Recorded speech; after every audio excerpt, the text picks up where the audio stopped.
Kaalaman, kusina, at kantahan.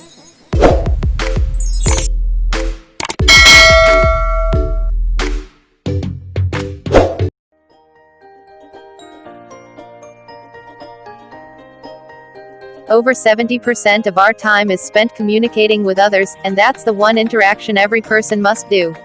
Everyone must communicate their needs and ideas. Every organization must communicate its products and services. Unfortunately, many people have trouble in this area. Some just don't have the professional impact they need to get ahead in today's corporate world.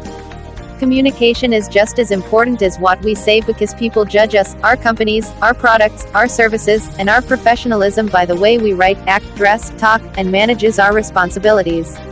In short, how well we communicate with others. Successful people know how to communicate for results. They know how to say what they mean and get what they want without hurting the people they deal with.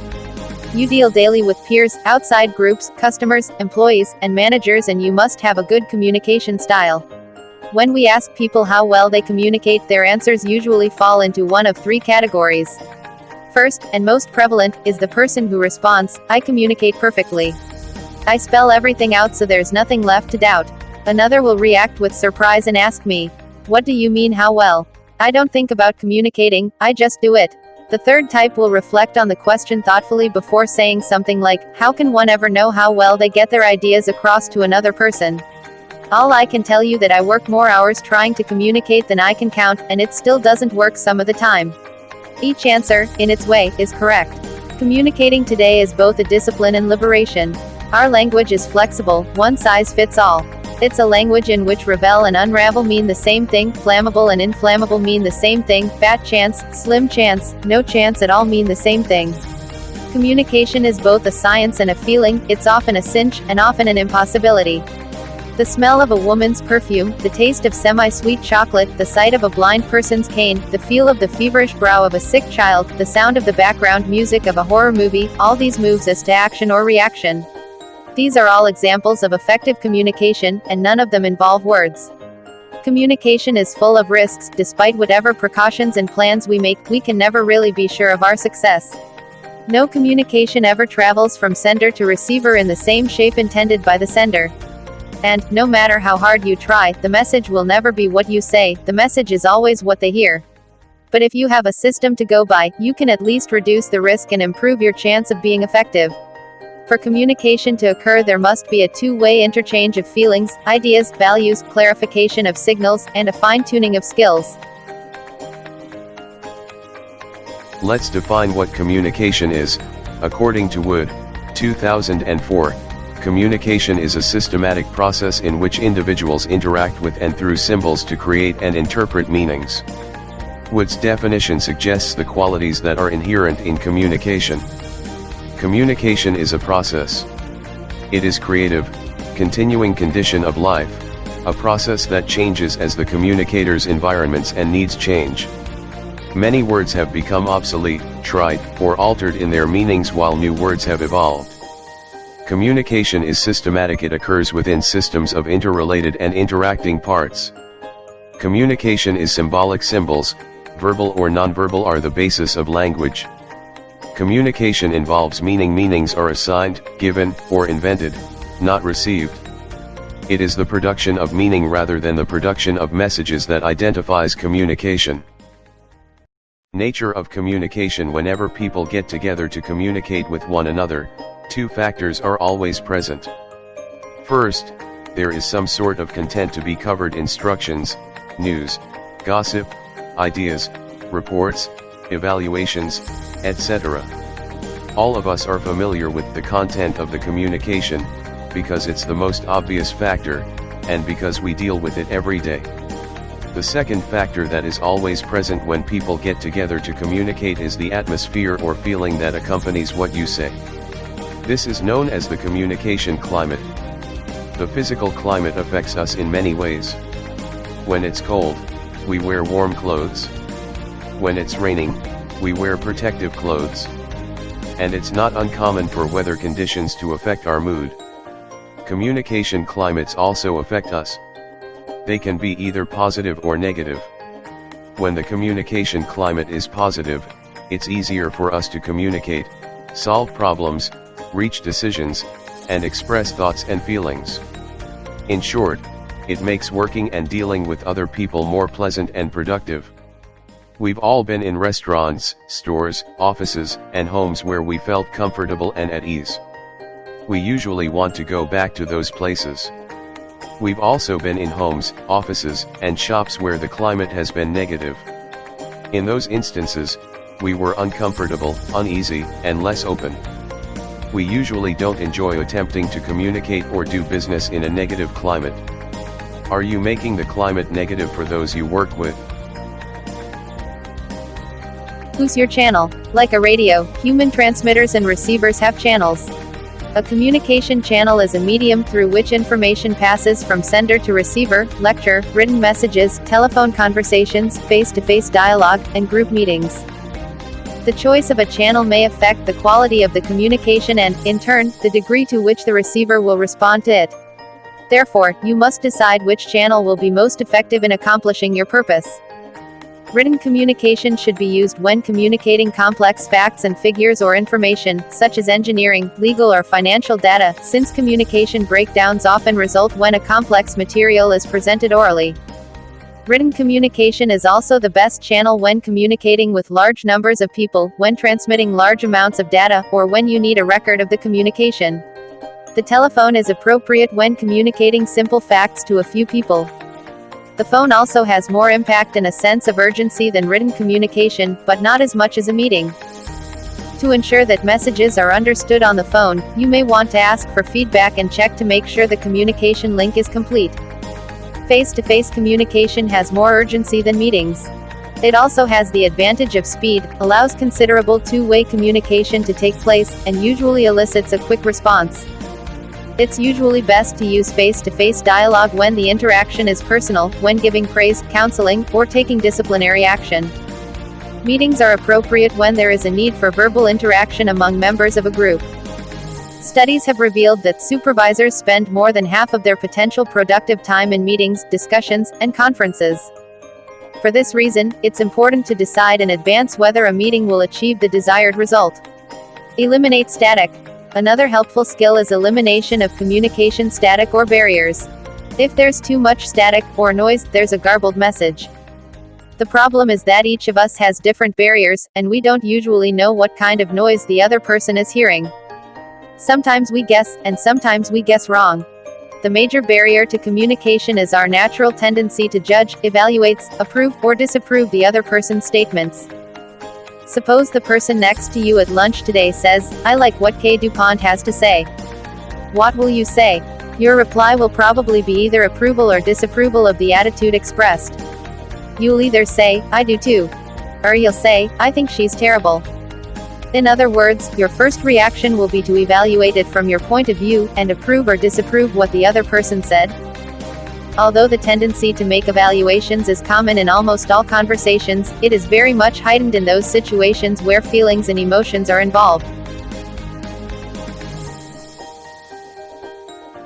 Tune in.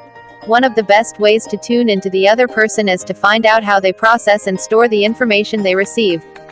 Studies of neurolinguistics programming, NLP, have proved that there are 3 sensory process types: visual, auditory, and kinesthetic. Some people are visually oriented. They remember and imagine things by what they look like. They store pictures. Some people are auditory, they store sounds. Some people are kinesthetic, they store touch sensations. How can you figure out a person's processing system? By listening. People tend to broadcast how they process information, how they file their data. Visually oriented people say things like, "Here's what it looks like to me. Do you see what I mean? Do you get the picture? I need a clearer vision of that. That's not coming in clear to me." All visually oriented terms. Auditory people remember and imagine things by what they sound like. They say, "Here's what it sounds like to me. That rings a bell. Do you hear what I mean? We need to have more harmony in this office. We're not in tune with this." Kinesthetic people remember and imagine things by the feel of them. They say, "Here's what it feels like to me. Do you grasp what I'm saying? That was a tough problem. That was a heavy burden. That was a weighty issue." People don't always use the same sensory words, of course, but we do tend to use one sensory process about 70% of the time. If you want me to understand how you feel or see what you mean or get in tune with your ideas, you need to talk to me in words. I'll either relate to visual, auditory, or kinesthetic. If you talk to me in flowers, and I hear in pastry, we can't communicate. This is a very sophisticated form of communicating and can be very effective. Know your nonverbals. Body movement, eye contact, posture, and clothing are also very important elements. Studies prove that 93% of your message is nonverbal and symbolic. Employees learn to cue on the boss's moods, spouses learn to react to each other's movements, children instinctively watch for signs from their parents. Studies have also taught us that sometimes our tongues say one thing, our bodies say another thing, and our symbols, like clothing and hairstyles, say still a third thing. When this occurs, the normal person will believe what they see, not what they hear. So you need to be constantly aware of the image you portray. Is it one of the assertive confidence? Someone willing to listen and solve problems? Or is it of someone unfriendly and uncaring? Do your clothes and posture reflect a person of high quality or one of the sloppy habits? Over 2 centuries ago, Ben Franklin said, "Power is with the person who can communicate well." It's truer today than it has ever been. And the power exists within you. All it takes is awareness and practice.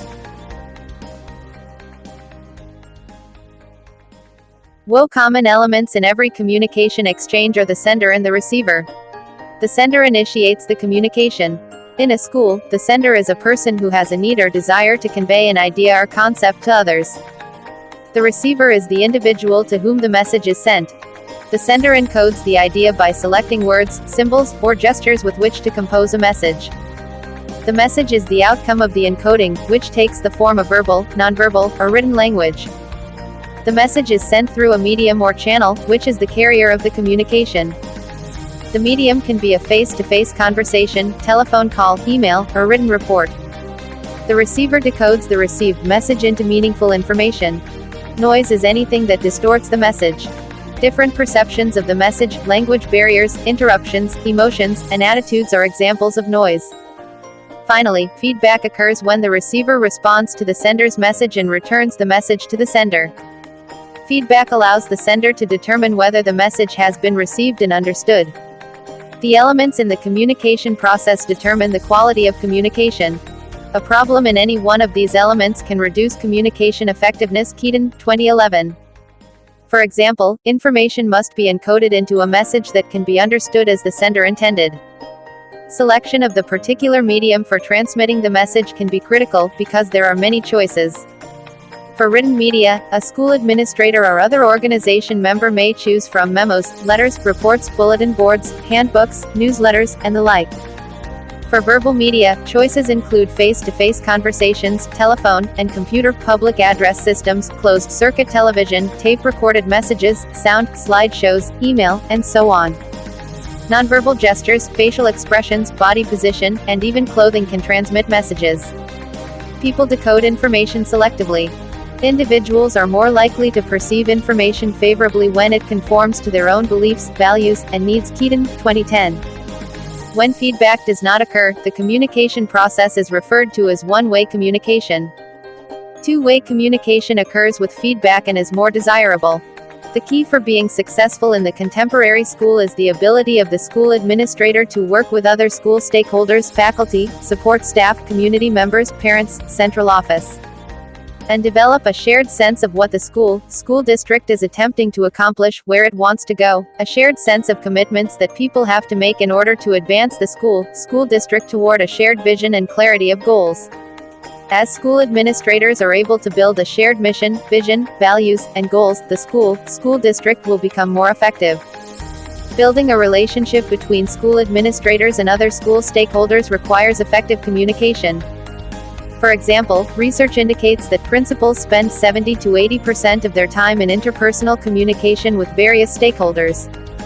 Effective principals know how to communicate, and they understand the importance of ongoing communication, both formal and informal, faculty and department meetings, individual conversations with parents, teachers, and students, and telephone calls and email messages with various stakeholder groups. The one constant in the life of a principal is a lot of interruptions. They happen daily, with a number of 1 and 3 minute conversations in the course of the day. This type of communication in the work of the principal has to be done one-on-one, one phone call to one person at a time, one effective communication. For example, research indicates that principals spend 70 to 80% of their time in interpersonal communication with various stakeholders. Effective principals know how to communicate, and they understand the importance of ongoing communication, both formal and informal, faculty and department meetings, individual conversations with parents, teachers, and students, and telephone calls and email messages with various stakeholder groups. The one constant in the life of a principal is a lot of interruptions. They happen daily, with a number of 1 and 3 minute conversations in the course of the day. This type of communication in the work of the principal has to be done one-on-one, one phone call to one person at a time, one parent at a time, one teacher at a time, one student at a time. And a principal needs to make time for these conversations. For example, a principal may be talking with a parent with a very serious problem. She may be talking with a community member. She may be talking with the police about something that went on during the school day. The principal must be able to turn herself on and off in many different roles in any given day. Barriers in communication. We have referred to the term noise while discussing the models and elements of communication in the previous sections. Barrier or noise is a term used to express any interference in communication between source and receiver. A successful communication is the one in which the message is conveyed undiminished with least distortion. However, it is not always possible, as a number of barriers make the process of communication complex. Some of these barriers could be physical, psychological, cultural, linguistic, semantic, technical, or due to information overload. Let us try to understand these barriers and how these can be minimized for effective communication. Physical barriers. If the source is not visible to the receiver and he is not comfortable in the environment, it may create barriers in communication. Geographical distance may also create barriers, as people may like to communicate with one another but due to physical distances may not be able to do so. For example, people may be interested to communicate with an expert in a particular area who is not available in other areas, regions, as there is physical barrier. Psychological barriers. Due to individual differences, attitudes, interest and motivation levels, we perceive things and situations differently. Apart from this, the varied levels of anxiety, inherent prejudices and previous experiences also create barriers in communication. Studies have revealed that due to the process of selective perception, selective recall and selective retention, we perceive, retain as well as recall a message selectively, thus creating barriers in communication. Socio-cultural barriers. In communication process, socio-cultural barriers also operate. To illustrate, in the Indian context, some women may not like to discuss their health-related problem with a male health worker. Similarly, some issues may be perceived as personal and not fit for discussion outside the realm of family, thus creating barriers. Some societies are less vocal, which may affect their level of communication with those from other cultures who are more vocal or aggressive in behavior. Linguistic barriers. During the process of communication, faulty expressions, poor translation, verbosity, ambiguous words and inappropriate vocabulary create barriers. Moreover, words and symbols used to communicate facts and information may mean different things to different persons. This is due to the fact that meanings are in the minds of people who perceive and interpret meanings in different ways according to their individual frame of mind. Technical barriers. While using technology, technical barriers also make the process of communication complex. When audio quality is poor or video signals are weak, the message may not clearly reach the target group. Erratic power supply also creates barriers in communication. Barriers due to information load. At times too much information is imparted which we may not able to comprehend and assimilate, thus creating a barrier in communication. To illustrate, in a meeting when a speaker provides information at a fast pace for considerable period of time, many of the issues and concepts may get lost at the end. While using media, this type of barrier can greatly affect the level of comprehension and utilization of the message. Hence, great care needs to be taken while deciding the amount of information in a communication transaction. Strategies for effective communication. Some of the ways of facilitating effective communication could be clarity of message, reinforcement of ideas, and selection of appropriate channel, motivation, proper environment and feedback. Let us elaborate each of these ways. Clarity of message. In any type of communication, it is important that the objective of communication is well defined, the level of language is kept simple, brief and clear. It has been found that most of the complex ideas can be presented simply. Short and simple sentences can express an idea completely, coherently and cogently. Too many conjunctions make a sentence complex and difficult to understand. Proper phrasing, punctuation, emphasis, voice modulation facilitates clarity of message and increases the impact of communication. Reinforcement of ideas, for clarity of the message, an element of redundancy needs to be introduced. Difficult or technical words and expressions need to be substituted with simpler expressions and words of everyday usage. However, care needs to be taken to see that the message does not become repetitive and boring. The level of audience needs to be constantly kept in mind. Appropriate channel, depending upon the type and objective of communication, selection of appropriate channel is crucial for the success of communication. The use of technology also helps to overcome geographical barriers. However, for selecting a particular channel, especially the more expensive one, some questions need to be constantly asked, such as why this channel? Is there any specific need? Will it help to meet the objective of communication? Is it possible to avoid unnecessary investment? And so on. Many a time, a simple channel may convey a message more effectively as compared to the more glamorous ones. Motivation. Motivation also helps to remove some of the barriers, especially psychological and socio-cultural barriers. The receivers in the communication process need to be encouraged to express their views, opinions and doubts. They need to be drawn into the interactive process by persuading them to pose questions. Appreciation of their receiver's views increases their self-esteem and builds confidence.